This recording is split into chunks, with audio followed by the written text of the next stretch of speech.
You can sprint through a single emotional crisis. But what about the marathon? The 3-month project stress? The year of uncertainty? The decade of responsibility?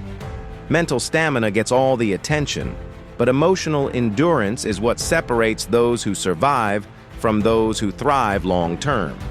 This isn't about avoiding breakdowns.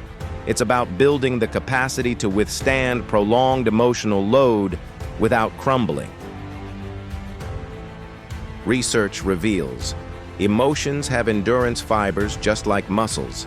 Quick emotional reactions use fast twitch pathways, explosive but fatiguing.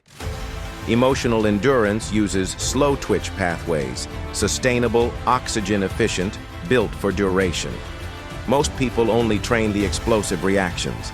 The emotionally resilient train for the marathon. They don't get less emotional. They get more emotionally efficient. First month, build your emotional aerobic base. Just as runners start with slow miles, you start with emotional zone 2 training. When someone cuts you off, practice noticing irritation without expressing it. When plans change unexpectedly, practice flexibility without frustration. This isn't suppression. It's building the neural infrastructure for sustained emotional regulation. You're increasing your emotional lactate threshold. Next 8 weeks, progressive emotional overload. Each week, voluntarily engage with slightly more emotional load than last week. Have one uncomfortable conversation you've been avoiding. Sit with 30 minutes of uncertainty without seeking resolution. Delay an emotional reaction by 1 hour. You're literally creating micro-tears in your emotional capacity that rebuild stronger. The exact physiology of muscle growth applied to emotional resilience. Endurance athletes don't just train. They master recovery nutrition. Your emotional fuel system. Sleep is emotional glycogen replenishment. Nature exposure is emotional electrolyte balance. Creative expression is emotional protein synthesis. Social connection is emotional carbohydrate loading. Most emotional breakdowns aren't from too much emotion. They're from depleted emotional fuel reserves. You can't endure what you can't fuel.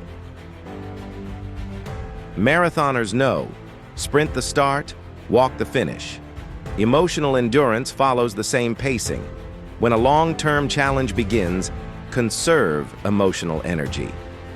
Don't have the dramatic confrontation on day 1. Don't solve every problem immediately.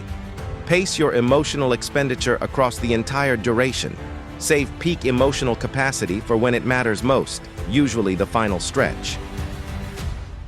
Every endurance athlete hits the wall the moment everything screams, stop. Emotional endurance has the same wall. It's not failure. It's the signal to switch fuel systems. When you hit your emotional wall, it means you've exhausted your conscious coping strategies. This is when you must access deeper resilience, purpose, values, identity. Why am I enduring this? Not, how do I make this stop? Endurance is impossible without finish line vision. Not just surviving until Friday, but seeing yourself transformed on the other side. The emotionally resilient maintain dual awareness, feeling the current struggle while visualizing the future strength it's building. They're not just getting through. They're consciously building emotional calluses that will protect them for years. Your emotional endurance training starts with 1 emotional mile this week. Choose 1 minor daily frustration you usually react to. Practice noticing without expressing. Track your sleep quality. Have 1 small, voluntary discomfort. That's your week 1 training load. If you're ready to stop being emotionally fragile and start being emotionally durable, smash like.